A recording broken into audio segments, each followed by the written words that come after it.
నిన్న మొన్న చూసిన కొడంగల్ పోయిండ్రు, లేకపోతే మహేశ్వరం పోయిండ్రు, ఇవాళ ఇంకేడుకో పోయిండ్రు. మార్కెట్ యార్డ్ కట్టలేదు మీరని.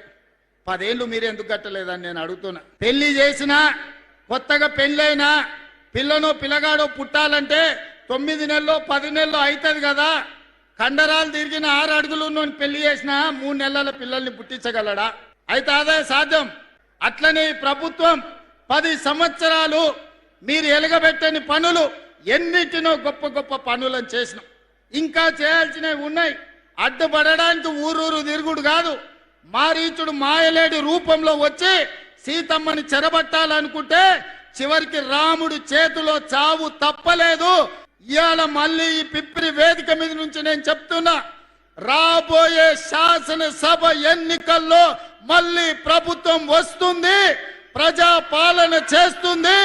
2034 లోపల ఆదిలాబాదు అత్యంత అభివృద్ధి చెందిన పర్యాటక కేంద్రంగా, పారిశ్రామిక వాడగా, విద్యా కేంద్రంగా తీర్చిదిద్దే బాధ్యత మా ప్రభుత్వం తీసుకుంటుంది. ఏమంటుండ్రు రేవంత్ రెడ్డి?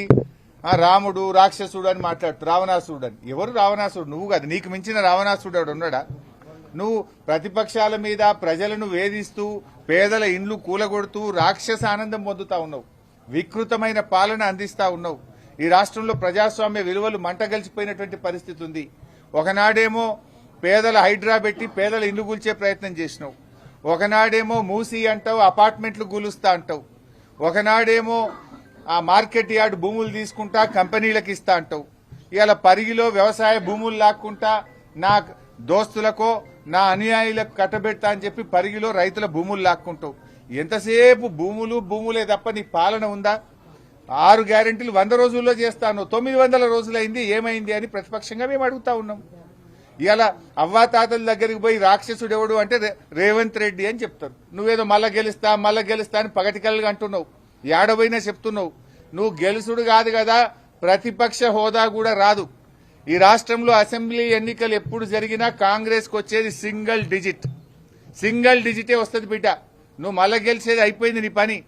రేవంత్ రెడ్డి అంటే గాన్ కేస్. మేము ఇలా వస్తుంటే రోడ్ల మీద బస్సుల్లో నుంచి ఆటో డ్రైవర్లు, మోటార్ సైకిల్ మీద పోయేటోళ్ళు అన్న మళ్ళా కేసీఆర్ రావాలని ప్రజలే స్వచ్ఛందంగా చెప్తున్నటువంటి పరిస్థితి ఉంది. నువ్వు మళ్ళొస్తా అనేది పగటి కళ, మర్చిపోయిగా. నువ్వు మళ్ళొచ్చేది లేదు. ఎట్టి పరిస్థితుల్లో రామరాజ్యం వస్తుంది, కేసీఆర్ రాజ్యం వస్తుంది.